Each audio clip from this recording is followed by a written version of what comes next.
कहानी की शुरुआत होती है 1925 से, जब गुजरात के एक छोटे से गांव महुआ में बलवंत कल्याण जी पारिक का जन्म हुआ था। उनके दादाजी एक मजिस्ट्रेट थे और उन्हीं से इंस्पायर होकर बलवंत ने भी लॉ की पढ़ाई करने के बारे में सोचा। शुरुआती पढ़ाई पूरी करने के बाद उन्होंने मुंबई के गवर्नमेंट लॉ कॉलेज में एडमिशन ले लिया। लेकिन दोस्तों, यह वो दौर था जब देश पर ब्रिटिश रूल था। हर तरफ लोगों पर अत्याचार किए जा रहे थे। इसी वजह से हर देशभक्त के दिल में आजादी की लहर दौड़ने लगी थी। बलवंत भी खुद को इस लड़ाई से अलग नहीं रख पाए और वह भी आंदोलन में कूद पड़े। जैसे ही उन्हें पता चला कि Mahatma Gandhi quit India movement की शुरुआत करने वाले हैं, उन्होंने तुरंत अपने गांव वापस लौटकर इस आंदोलन को ज्वाइन कर लिया। कुछ समय बाद उन्होंने सोचा कि अगर वह किसी ऊंचे पद पर होंगे तभी देश के लोगों के ज्यादा काम आ पाएंगे, और इसलिए इसके बाद उन्होंने पहले छोटे मोटे काम किए।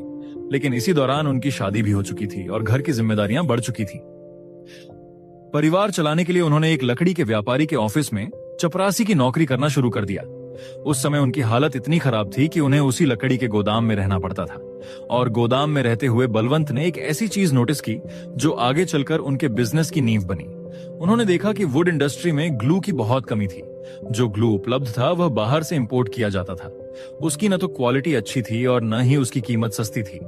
शायद आपको पता नहीं होगा, लेकिन उस समय ग्लू जानवरों की हड्डियों या उनकी खाल से बनाया जाता था। यह न सिर्फ महंगा था बल्कि टिकाऊ भी नहीं था।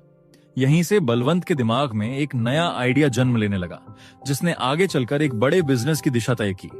यहीं से कहानी ये सिखाती है कि हालात कितने भी खराब क्यों ना हो, अगर इंसान सीखना बंद नहीं करता तो वही हालात एक दिन उसकी किस्मत बदलने का रास्ता बन जाते हैं।